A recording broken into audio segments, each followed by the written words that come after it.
صلاح الدین ایوبی کے غلاموں میں سے ایک غلام تھا، نوجوان تھا، شادی بھی نہیں ابھی۔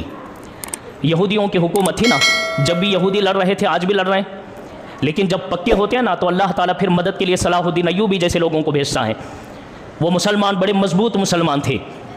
ایک نوجوان کھڑا تھا، یہودیوں نے نوجوان کو پکڑا اور جیل خانے میں ڈالے۔ جو وہاں کا اس وقت یہودیوں کا جو بڑا تھا وہ آیا نوجوان کے پاس اور کہنے لگا کہ اے نوجوان بچے، صلاح الدین کے ساتھ اگر کھڑا رہے گا، ہم بڑے طاقتور ہیں، ہمارے ساتھ ہزاروں لوگ کھڑے ہیں اور تو صرف صلاح الدین کے ساتھ کھڑا ہے، کبھی بھی تیری جان جا سکتی ہے۔ ہم تجھے آفر کر رہے ہیں، بہترین لڑکی کے ساتھ تیرا نکاح کیا جائے گا، بہترین دولت دی جائے گی، ہمارے کرسیوں میں سے بہترین کرسی دی جائے گی، صلاح الدین کا ساتھ چھوڑ دے اور ہمارے ساتھ آ کے شامل ہو جا۔ وہ پکا مسلمان تھا، وہ سچا امتی تھا۔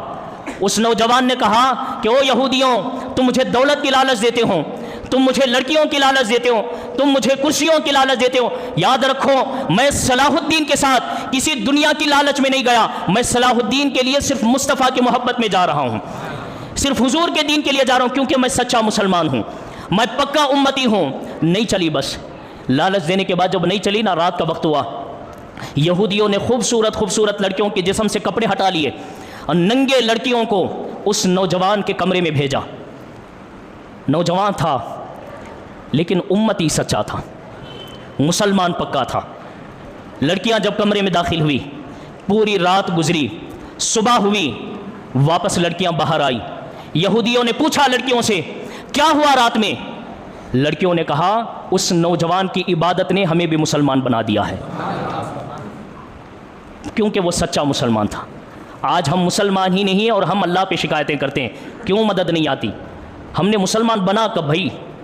لڑکیوں سے بھی بس نہیں چلا، پھر ڈرانے کے لیے اس نوجوان لڑکے کو کھولتے ہوئے تیل ملایا گیا، اچھا تیل گرم کیا گیا۔ جب تیل کھولنے لگا، اپنے آدمی کو یہودیوں نے رسی سے لٹکایا اور پھر اس تیل میں چھوڑا۔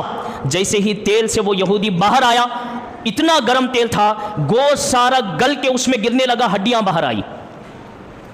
اب اس کے ہڈیوں کے دیکھنے کے بعد یہودیوں نے کہا اس نوجوان کو بھی رسی سے باندھ دو۔ نوجوان کو رسی سے باندھا گیا اور جو کھولتا ہوا تیل کی جو ہانڈی تھی اس کے اوپر لٹکایا گیا۔ لٹکا کے یہودی پوچھتے ہیں اب بتا، تو نے پورا منظر دیکھا ہے، تیل کی گرمی دیکھی ہے، اگر اب بھی تو صلاح الدین کا ساتھ نہیں چھوڑے گا تو اس تیل میں تجھے چھوڑا جائے گا، تیرا گوشت بھی نہیں بچے گا۔ وہ پکا تھا، سچا مسلمان تھا۔ اس نے کہا میرے گوشت کے ٹکڑے ٹکڑے کر دو لیکن صلاح الدین کا ساتھ نہیں چھوڑوں گا، کیونکہ میں حضور کا سچا غلام ہوں، میں حضور کا سچا امتی۔ ہوا کیا؟ جب اس نوجوان کی ہمت کو دیکھا، اس نوجوان کے جذبوں کو دیکھا، 40,000 یہودی اس نوجوان کے جذبے کو دیکھ کر کلمہ پڑھ کے مسلمان ہو گئے، کیونکہ وہ سچا تھا، وہ بہترین امتی تھا۔ اور آج ہم نہ نمازیں پڑھنے آتا، نہ قرآن دیکھ کے پڑھتے ہیں، نہ کبھی اللہ کی عبادت کے قریب آئے، نہ کبھی حضور کی بات کریں، کوئی چیز ہمارے پاس نہیں ہے، اور ہم اللہ پہ آوازیں اٹھاتے ہیں۔ اللہ کی مدد کیوں نہیں آتی جی؟ اللہ کیوں نہیں مدد کرتا ہماری؟ کیا ہے بھائی ہمارے پاس؟ ذرا غور کیجئے آپ، آج ہماری مسجدیں خالی ہیں، کہاں سے اللہ کی مدد آئے گی؟ اللہ تو صاف فرماتا لا تقنطوا من رحمت اللہ ولا تہنوا ولا تحزنوا وانتم الاعلون ان کنتم مؤمنین۔